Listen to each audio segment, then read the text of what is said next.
بسم اللہ الرحمن الرحیم۔ السلام علیکم ورحمۃ اللہ وبرکاتہ۔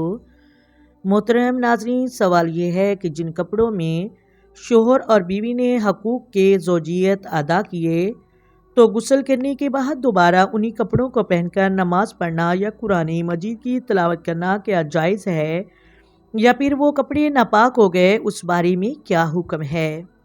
تو محترم ناظرین، سوال کا جواب یہ ہے کہ جن کپڑوں میں شوہر اور بیوی نے حقوق زوجیت ادا کیے تو غسل کر کے دوبارہ اپنے کپڑوں کو دوبارہ پہن کر نماز پڑھنا، قرآن مجید کی تلاوت کرنا بلا کراہت جائز ہے۔ اس میں کسی قسم کا کوئی عذر نہیں، بشرط یہ ہے کہ ان کپڑوں کے ساتھ کسی قسم کی نجاست نہ لگی ہو۔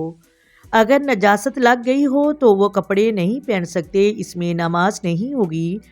اگر نجاست نہیں ہے تو پہن سکتے ہیں۔ اس کی دلیل میں آپ کے سامنے حدیث پیش کرتی ہوں۔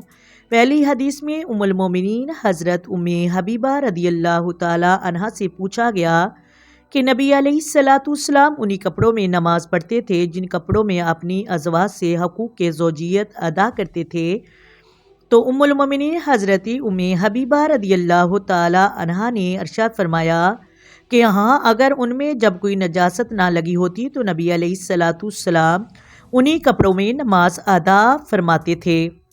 حضرت جابر رضی اللہ تعالی عنہ روایت نقل کرتے ہیں کہ ایک شخص نبی پاک صلی اللہ علیہ وآلہ وسلم کے پاس آیا اور آ کر عرض کی کہ یا رسول اللہ صلی اللہ علیہ وآلہ وسلم، میں انہی کپڑوں میں نماز ادا کرتا ہوں جن کپڑوں میں اپنی بیوی سے حقوق زوجیت ادا کرتا ہوں۔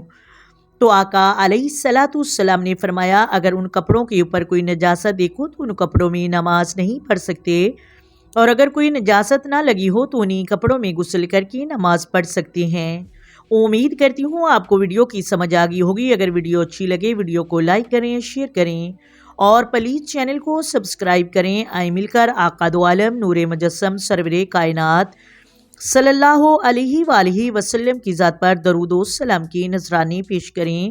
الصلاۃ والسلام علیک یا سیدی یا رسول اللہ، الصلاۃ والسلام علیک یا سیدی یا حبیب اللہ، الصلاۃ والسلام علیک یا سیدی یا نبی اللہ وعلی آلک وصحابک یا سیدی یا محمد رسول اللہ۔ محترم ناظرین، اپنی دعاؤں میں یاد رکھیں۔ اللہ حافظ۔